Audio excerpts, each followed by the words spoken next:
बरेच मित्रांमध्ये जवळजवळ त्यांच्याकडे 300-300 400 कबूतर आहेत घरामध्ये त्यांच्या स्वतःच्या टेरेसवर त्यांच्या. पण त्यांच्या घरात कुठल्याही मुलांना, कुठल्याही फॅमिलीला, कुठल्याही वयस्कर माणसाला काही आजार नाही आहे. आता प्रत्येक जीवाला जगण्याचा अधिकार आहे. जसा साप विषारी असतो म्हणून त्याला आपण काय मारूनच टाकलं पाहिजे का?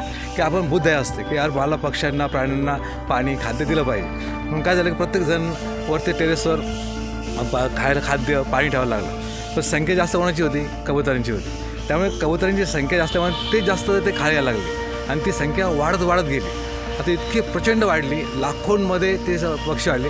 आता आम्ही रेस्क्यू करणारे काही पक्षीमित्र आहोत का आम्ही बर्ड रेस्क्यू करतो.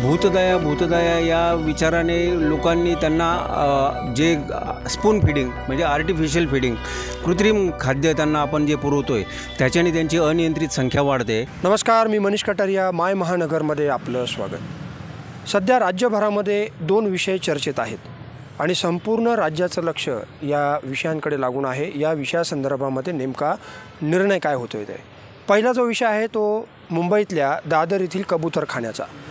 कबूतरखाना हा बंद करावा अशा संदर्भामधला एक आदेश उच्च न्यायालयानं दिलेला आहे आणि या संदर्भामध्ये आंदोलनं देखील सुरू आहेत. आजही कोर्टाचा काही वेळापूर्वीच निर्णय आला की हा कबूतरखाना बंदच ठेवला पाहिजे. यापासून जे काही दुष्परिणाम असतील किंवा ज्या काही गोष्टी असतील त्यावर कोर्टानं भाष्य केलेलं आहे. आणि दुसरा जो विषय आहे तो कोल्हापूर इथल्या नान्नी मठातील माधुरी महादेवी या हत्तीनीच्या संदर्भातला, जी की आता वनतारा या ठिकाणी तिचं संगोपन केलं जातं आहे. परंतु महादेवीला पुन्हा कोल्हापूरला पाठवावं अशा पद्धतीचा जनरेटा जो आहे तो सुरू आहे आणि राज्यभरामध्ये या दोन्ही विषयावरून आंदोलनं सुरू आहेत. आजचा आपला माय महानगरचा चर्चेचा मुद्दा हाच आहे की हे प्राणी जे आहेत, पक्षी आहे, प्राणी आहेत, यांच्या संदर्भातले कायदे नेमके काय आहेत, यापासून नेमका मानवजातीला कसा धोका आहे किंवा या संदर्भातल्या जे काही जनभावना आता व्यक्त होत आहेत त्या संदर्भात नेमकी भूमिका काय असावी या संदर्भात चर्चा करण्यासाठी आपल्यासोबत आहेत या संदर्भातील तज्ज्ञ भारती जाधव आहेत आपल्यासोबत, पक्षीप्रेमी आहेत. त्याचप्रमाणे सुनीलजी वाडेकर साहेब आहेत, सहाय्यक वन संरक्षक, ज्यांचा या वन्य प्राण्यांच्या संदर्भातील कायद्यांचा अभ्यास आहे. सुनीलजी दुसाने आहेत, वन्यजीव अभ्यासक आहेत, पक्षीप्रेमी आहेत ते. पुरुषोत्तमजी आव्हाड आपल्यासोबत आहेत, रुपाली जोशी आहेत आणि पक्षीप्रेमी आहेत आनंदजी बोरा.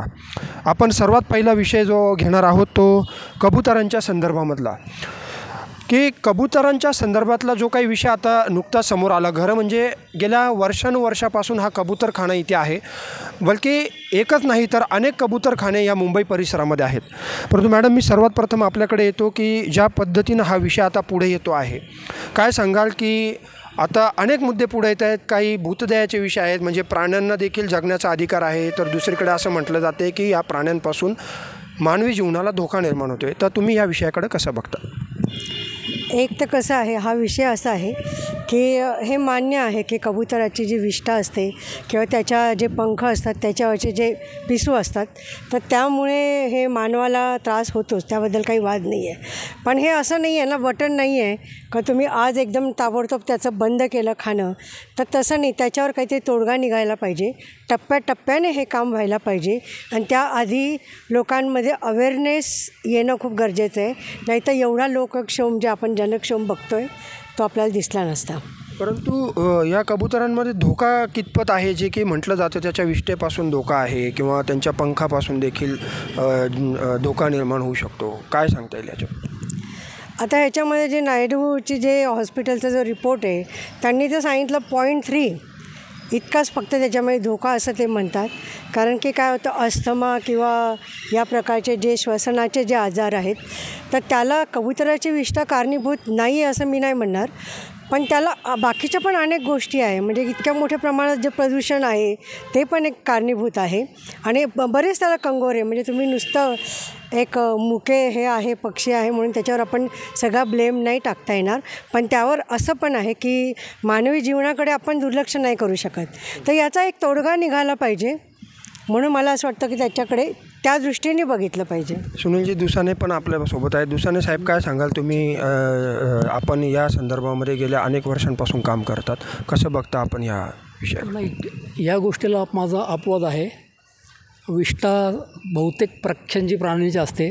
आता मी पक्षीमित्र असल्याने माझ्या घरामध्ये शेकडो पक्षी होते त्यांच्या विष्ठा तिथं पडायच्या, परंतु ते क्लिनिंग केलं ताबडतोब तर त्याच्यापासून काही धोका होत नाही. आणि हा संदेशवाहक पक्षी आहे, राजा रजवाड्यांपासून याच्याकडं परंपरेने तो चालत आलेला आहे. अगर त्याच्या विष्ट्यापासून जर आजार असता तर राजांच्या राण्या वगैरे त्यांचे दूत वगैरे भरपूर आजारी पडले असते. असं काही नाही आहे. तुम्ही तिथं जर क्लिनिंग केलं, फक्त त्याला काय कारणीभूत क्वांटिटी आहे. क्वांटिटीमुळे तिथं स्वच्छता राहत नाही आणि कुठली विष्ठा असो ती ड्राय. परंतु यामध्ये एक मेडिकल रिपोर्टसुद्धा समोर येतो आहे, काही प्रकरणं देखील समोर आलेले आहेत. मग याकडे आपण कसं बघतात की त्याच्या विष्ठेपासून श्वसनाचे आजार असतील किंवा इतर आजार असतील ते होतात. मग तुम्ही जो मुद्दा मांडताय तर मग याकडे कसं बघता? मेडिकल रिपोर्ट आहेत त्याचे. मेडिकल रिपोर्टमध्ये कसं आहे, आता ह्या अगोदर कसं आहे, जवळजवळ 60 वर्ष काँग्रेसने राज्य केलेले आहे. त्यांच्या राज्यामध्ये हा प्रॉब्लेम कधी उद्भवला नाही. आत्ताच का तुम्हाला हा प्रॉब्लेम जाणवतो मला हे म्हणायचं आहे. त्यामुळे माझा तरी याच्यावर भरोसा नाही आहे, कारण मी स्वतः विष्ठेमध्ये भरपूर काम केलेलं आहे पक्ष्यांच्या. त्यामुळे माझ्याकडं तर असंख्य प्रकारचे, आता कबूतर म्हटलं तर त्याची विष्ठा असते किती साधारण 2-3 मिलीग्रॅम, आणि माझ्याकडे जे मोठमोठे पक्षी यायचे त्यांची विष्ठा म्हटल्यानंतर ते 50 ग्रॅम ते 100 ग्रॅमच्यापर्यंत त्यांची विष्ठा असायची आणि घरामध्ये साचते ते बरोबर, तो प्रॉब्लेम नाही. परंतु ती क्लीन केल्यानंतर काही प्रॉब्लेम येत नाही. आणि माझ्या बरेच मित्रांमध्ये जवळजवळ त्यांच्याकडे 300, 400 कबूतर आहेत घरामध्ये त्यांच्या स्वतःच्या टॅरेसवर त्यांच्या. पण त्यांच्या घरात कुठल्याही मुलांना, कुठल्याही फॅमिलीला, कुठल्याही वयस्कर माणसाला काही आजार नाही आहे. दुसऱ्या साहेबांनी जो मुद्दा उपस्थित केला की क्लिनिंगनेस वगैरे ठेवला तर ह्या गोष्टी होत नाही, तुम्ही कसं बघता या विषयात? अगदी बरोबर. जर क्लिनिंगनेस ठेवला, मी प्राणीमित्र म्हणून अनेक गेल्या वर्षापासून काम करतो आहे, तर आपण स्वच्छता जितकी चांगली ठेवी तितके हे चांगलं आपल्यासोबत कुठलाही आजार न होण्याची आपल्याला शक्यता आहे. त्याचबरोबर काही तज्ज्ञ सांगता आहेत का त्यांच्यापासून आजार होतो. ठीक आहे, तुम्ही त्यात गाढ अभ्यास केला असेल, तुम्ही सांगता आहेत का आजार होतो, परंतु अचानकपणे त्यांचं खाद्य, त्यांचं पाणी बंद करणे यासाठी माझा पूर्ण विरोध आहे. याची सरकारने पर्यायी सोय आधी काहीतरी करायला हवी होती आणि मग त्याच्यावरती बंदी करायला पाहिजे होती. आपण काय सांगाल या संदर्भात की सरकारनं पर्यायी सोय करावी की नाही, यावर काय उपाययोजना आखणं आवश्यक आहे? निश्चितच आरोग्याला धोका आहे, मानवी आरोग्याला तिच्या विष्ठेपासून धोका आहे, हे काही प्रमाणात मान्य जरी केलं तरी त्यांना अचानकपणे बेवारस सोडता येणार नाही. प्रत्येक या धर्तीवरती ज्या प्राण्याने, पक्ष्याने, कीटकाने जन्म घेतला आहे तो काही ना काही परमेश्वराने सुद्धा त्याची निर्मिती काहीतरी हेतुपूर्वक केलेली आहे आणि त्याचा पर्यावरणाशी खूप जवळून संबंध आहे. त्याच्या पर्यावसन करण्यासाठी, त्याचं संगोपनासाठी सरकारने पर्यायी सोय करावी. पर्यायी सोय पण त्यामुळे मानवी जीवनावर देखील मोठा परिणाम होतो आहे आणि त्याचे काही दुष्परिणाम देखील समोर येत आहेत. मग अशा परिस्थितीमध्ये देखील तुम्ही म्हणताय की संरक्षण करणं आवश्यक आहे. हो आहे ना, प्रत्येक जीवाला जगण्याचा अधिकार आहे. जसा साप विषारी असतो म्हणून त्याला आपण काय मारूनच टाकलं पाहिजे का? त्याचा मानवी जीवनाला उपयोग पण भरपूर आहे. त्याचं संगोपन करा तुम्ही त्या दृष्टीने की हा घातकी जीव आहे. तुमचा हा एक मुद्दा मी खोडून काढतो की जसं तुम्ही म्हटलात की साप विषारी असतो, मारून टाकलं पाहिजे का? परंतु ज्यावेळेस काही वर्षांपूर्वी बर्ड फ्लू हा आजार आला होता त्यावेळेस जिवंत कोंबड्या देखील मारून टाकण्यात आलेलं. मग याकडे कसं बघता? नाही, तो सुद्धा एक मोठा गैरसमजातून झालेला प्रकार होता. त्यांच्यावरती जर ताबडतोब उपाय केल्या असत्या, उपाययोजना केल्या असत्या, सरकारने ती खबरदारी घेतली असती, विनामूल्य त्याच्यासाठी औषधं वाटप केलं असतं तर त्यांचा जीव घेण्याचा वेळच आला नसता ना तेवढा. तुम्ही त्याच्यावरती योग्य वेळेत योग्य तो उपाय करा आणि त्यांचं संगोपन मानवी जीवनापासून किंवा मानवी वस्तीपासून थोडं दूरवरती सरकारने त्यांचं संगोपन केलं पाहिजे. जिथे ज्यांना अगदीच जीवदया करायची आहे, अहिंसो परमो धर्म म्हटलं जातं, ते त्या जागी जाऊन त्यांच्या रिस्कवरती त्यांना दाना पाणी देतील. त्यांना तुम्ही बंदी आणू नाही शकत. ज्याला त्याला आपल्या जीवाचा पर्वा आहेच ना, तो आपल्या जीवाची काळजी घेत तिथे जाईल, 5-10 मिनटं जाईल. त्या 5-10 मिनटात तिथल्या विष्ठेने तुम्हाला ताबडतोब संसर्ग होईल याची खात्री आपण नाही देऊ शकत. तुम्ही तिथे पण जिथे त्यांना ठेवणार तिथे पण त्यांच्या संपूर्ण स्वच्छतेची, त्यांच्या देखभालीची संपूर्ण जबाबदारी सरकारने उचलली पाहिजे. आनंद बोरा साहेब आपल्यासोबत आहेत, पक्षी अभ्यासक आहेत. ते गेल्या काही दिवसांपासून कबुतरांची संख्या मोठ्या प्रमाणावर वाढते. नेमकं त्याचं कारण काय आहे?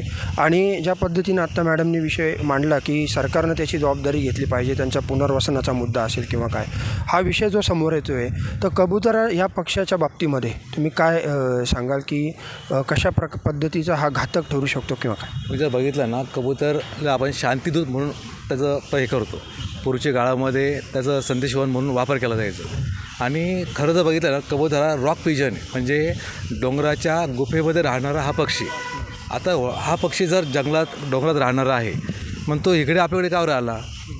तर ज्या इमारती उभ्या राहतात त्या इमारतीचं स्ट्रक्चर जे आहे ते डोंगरांसारखं आहे, आणि त्यामुळे त्याला हे सुटेबल झालं, चांगलं त्याला राहायला मिळालं। त्यामुळे ही संख्या आपलं जसं सिमेंटचं जंगल वाढलं तसं कबुतरांची संख्या प्रचंड वाढली गेली। आता एवढी संख्या वाढली इथपर्यंत आपण आलो तर ठीक आहे, पण संख्या वाढल्यानंतर दुसरी गोष्ट अशी झाली की आपण बुद्धदया असते की यार मला पक्ष्यांना प्राण्यांना पाणी खाद्य दिलं पाहिजे। म्हणून काय झालं की प्रत्येकजण वरती टेरेसवर खायला खाद्य पाणी ठेवायला लागलं, पण संख्या जास्त कोणाची होती? कबुतरांची होती। त्यामुळे कबुतरांची संख्या जास्त ते जास्त ते खायला लागले आणि ती संख्या वाढत गेली। आता इतकी प्रचंड वाढली, लाखोंमध्ये ते पक्षी वाढले।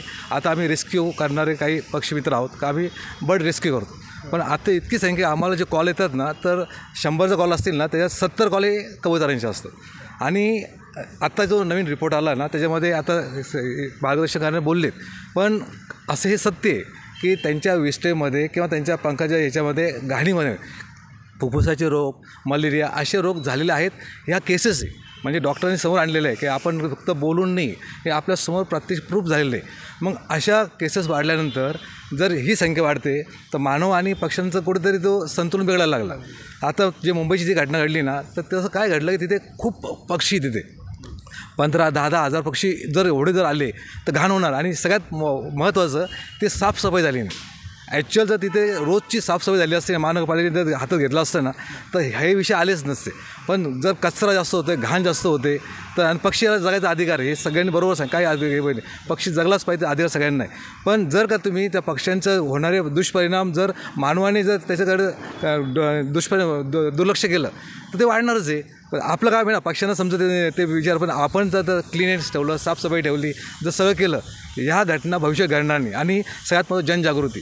जर तुम्ही एवढे पक्षी असतात त्याची माहिती मुलांना नसते, लहान मुलांना नसते, किंवा त्याचे काय कसं राहिलं पाहिजे। आता प्रत्येक घरामध्ये बघितलं जर बंद घर असेल तर सगळ्यात पहिले जो येतो तो कबूतर, तो खूप कचरा करून जातो। जेव्हा राहायला एखादा माणूस येतो ना, तो उन्हाळ्यात आणि खूप कबूतर आहे जे कॉल येतात, हे कबूतर पिल्लं आणि कबूतर घेऊन जा, अशा कॉल येतात। आता त्याचे पिल्लं आहेत, त्याचा पण संसार जसे आपले संसार असतात, पण त्याला पण अधिकार जगायचा। पण ह्याचा अर्थ असं नाही की त्याला आपण दुर्लक्ष करून मारून टाकलं पाहिजे किंवा त्याला बाहेर टाकलं पाहिजे। तर आपण काहीतरी बदल केले पाहिजे का भविष्यामध्ये अशा घटना घडणार नाही, यासाठी सगळ्यांनी मिळून एकत्र येऊन ह्याच्यावर निर्णय घेतला पाहिजे असं मला वाटतं। आपल्याबरोबर सुनीलजी वाडेकर देखील आहेत, कायद्याचा अभ्यास आहे त्यांचा वन्यजीवाच्या संदर्भात। सर, आपण ह्या सगळ्या प्रकरणाकडे कसं बघतात? जसं आता हे पक्षी अभ्यासक आहेत, पक्षी मित्र आहेत, यांनी ज्या पद्धतीनं मुद्दा मांडला की क्लिनिंगनेस असेल किंवा पक्ष्यांनाही जगण्याचा अधिकार आहे, भूतदया वगैरे, या विषयाकडे तुम्ही तुमच्या नजरेतून कसं बघता? ॲक्च्युअल ह्या पिजनमध्ये, रॉक पिजनमध्ये इंडियन जो रॉक पिजन आहे त्याची कोलंबिडी फॅमिलीतले जे मेंबर्स आहेत म्हणजे कबुतरांचे, तर त्यांना कायद्याने संरक्षण पण आहे। आणि आपण भूतदया या विचाराने लोकांनी त्यांना जे स्पून फिडिंग म्हणजे आर्टिफिशियल फिडिंग, कृत्रिम खाद्य त्यांना आपण जे पुरवतो आहे त्याच्याने त्यांची अनियंत्रित संख्या वाढते आणि त्यामुळे ह्या ज्या समस्या उभ्या राहत आहेत। आणि ठीक आहे, प्राणीमात्रांवर दया केली पाहिजे, परंतु तुम्ही अनियंत्रित त्यांना जर खाद्यपुरवठा केला तर ज्यावेळेस खाद्याची तुम्हाला त्यांना शाश्वती निर्माण होते तर त्याचे पुढची वंशावळ वाढण्याला, अनियंत्रित वाढण्यासाठी त्याचे कारणीभूत होतात। म्हणून अशा वेळेस आपण नियंत्रित त्याच्यावर काय हे करता येईल, समग्र बसून एकत्रित चर्चा केली पाहिजे आणि कुठेतरी हे थांबलं पाहिजे। कारण की शहरी वस्तीमध्ये जर समजा असे प्राणी जर अनियंत्रितपणे जर वाढत असतील तर त्यांच्या दिवसेंदिवस ज्या समस्या उभ्या राहत आहेत त्या परत शासन म्हणून त्या शासनाला जर निस्तराव्या लागणार असतील तर यापुढे भयावह आणखीन प्रश्न निर्माण होतील। पण मग आता याच्यावर ठोस उपाययोजना म्हणून आता शासनाने काय पावलं उचलली पाहिजे, काय पर्याय असू शकतात? जिथे जिथे अशा कृत्रिम त्यांना खाण्याच्या व्यवस्था केलेल्या आहेत त्या दिवसेंदिवस आपण ह्या पक्ष्यांना आता पहिल्यापासून जन्मापासून सवय झालेल्या आहेत की कृत्रिम तिथं खायला मिळतं म्हणून, तर त्यांची जी परावलंबित्व आहे तर ते कमी करण्यासाठी आपण नियंत्रित जर त्यांना खाद्यपुरवठा केला आणि हळूहळू कमी केलं आणि त्याच्यावर जर सुनियंत्रित विचार करून जर नियंत्रण ठेवलं तर या समस्येवर आपण मार्ग काढू शकतो। आपण बघितलं असं वाटतं की म्हणजे मी एक मागाशी विसरले, तर मलाही असं वाटतं की त्यांनी जिथे कबूतरखाना ती एक जागा आहे दादरची आणि तिथे वर्षानुवर्ष तिथे कबूतर येतात, ती जागा त्यांना माहिती आहे. तर सगळ्यात पहिल्यांदा शासनाने असं केलं पाहिजे की एक टायमिंग ठेवलं पाहिजे. म्हणजे दिवसभरात जे पोते धान्य जे ओतले जातात त्यापेक्षा त्यांनी एक टायमिंग सकाळचं ठेवलं असं आणि त्याच्यामध्ये नियमित म्हणजे थोडंसं धान्य जर टाकलं तर ते धान्य संपल्यानंतर ते पक्षी तिथून उडूनच जाणार. त्यामुळे हा पण एक उपाय करता येईल. आणि साहेब आपण काय सांगाल, काय उपाय यावर असला पाहिजे? उपाय यावर कसं आहे माहिती का, आता रोगराई जे म्हणतात त्याला तर काही मी सांगू शकत नाही, काही माझा काही मेडिकली अभ्यास नाही आहे. परंतु माझा अनुभव मला सांगतो बा, स्वच्छता जर असली ना तर कुठलाही विकार कुठलाही आजार होणार नाही तिथं. आणि काही गोष्टी अशा आहे, आता तो विषय आपला नाही आहे पण याच्यामध्ये राजकारण आहे भरपूर आता होतं आहे आणि झालं आहे. ह्याही विषयामध्ये राजकारण होतं आहे. आता तिथं जैन लोकांनी तिथं काल जे तुम्ही बघितलं खूप मोठा तिथं गोंधळ केला. आता काही फोटो माझ्याकडे आहेत. आता जैनांचे काही घरं आहेत, काही जैनांचे जे मंदिर आहे तिथं त्यांनी त्या कबुतरांवर एवढं प्रेम आहे तर त्यांनी जाळ्या लावल्या आहेत घराकरता. मग तुम्हाला जर कबुतरांवर एवढं प्रेम आहे तर तुमच्या जाळ्या का काढल्या का लावल्या तिथं भाऊ तुम्ही? मग खरं प्रेम आहे तर तुम्ही त्या तुमच्या जाळ्या काढा आणि तुम्ही काहीतरी सहकार्य करा ना. आता तुम्ही फक्त तिथे येता आणि धिंगाणा करताय आणि ते स्वतःच्या घराला जाळ्या लावताय, हे तर योग्य नाही आहे ना. यात कुठंतरी राजकारण आणलं खूप मोठं. तुम्ही काय सांगा? जैन लोकांनी जाळ्या यासाठी लावल्या आहे की त्यांचं ते मंदिर आहे, त्या ठिकाणी मंदिरामध्ये सभागृह आहे.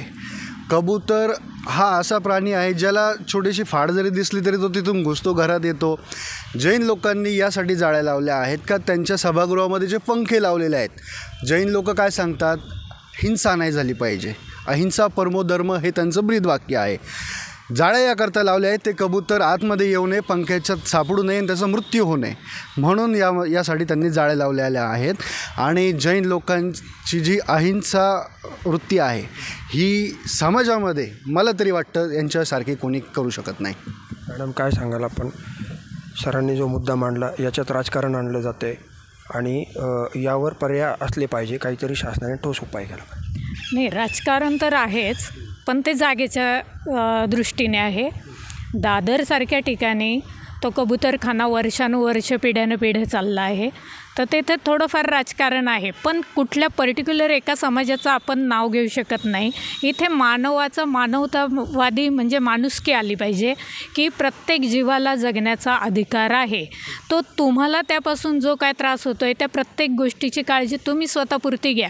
प्रत्येक व्यक्तीने स्वतःपासून पहिले सुरुवात केली ना तर समाज आपोआप सुधारतो. समाज सुधारायला जाऊ नका, पहिले स्वतःला सुधारवा, स्वतःपासून सुरुवात करा.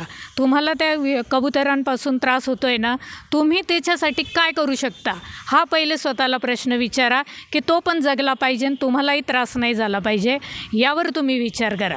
निश्चितपणे आपण बघितलं की कबूतरखान्याच्या मुद्द्यावरून वेगवेगळी मतांतरं जरी असली तरी ह्या चर्चेचा जो काही निष्कर्ष आहे तो म्हणजे आपल्या माध्यमातून माय महानगरच्या माध्यमातून उपाययोजना पुढे याव्यात.